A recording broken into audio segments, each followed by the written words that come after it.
তো ঝড় উঠুক না কেন, আমি তো ঝড় উঠাচ্ছি এখানে, ঝড় উঠুক।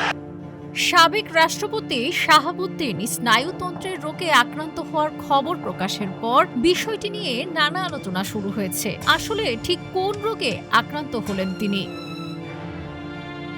হঠাৎ দাঁড়াতেই মাথা ঘুরে পড়ে যাওয়া, হৃদস্পন্দন অস্বাভাবিক বেড়ে যাওয়া, এমনকি পাকস্থলী থেকে মূত্রথলি সবকিছুর নিয়ন্ত্রণ একসঙ্গে নষ্ট হতে পারা জটিল এই স্নায়ুতন্ত্রের রোগের নাম অটোনমিক নিউরোপ্যাথি, যে রোগে ভুগছেন সাবেক রাষ্ট্রপতি শাহাবুদ্দিন।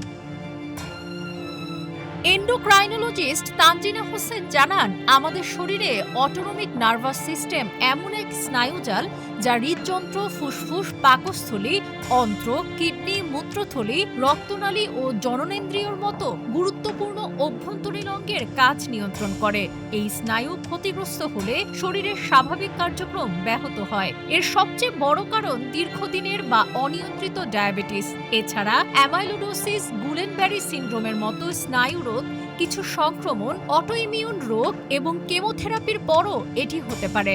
রোগটির লক্ষণের মধ্যে রয়েছে কোষ্ঠকাঠিন্য বা ডায়রিয়া, প্রস্রাব নিয়ন্ত্রণের সমস্যা, পুরুষদের ইরেকটাইল ডিসফাংশন, বিশ্রামী ও হৃদস্পন্দন বেড়ে থাকা, দাঁড়ালেই মাথা ঘোরা বা অজ্ঞান হয়ে যাওয়া এবং অতিরিক্ত বা কম ঘাম হওয়া।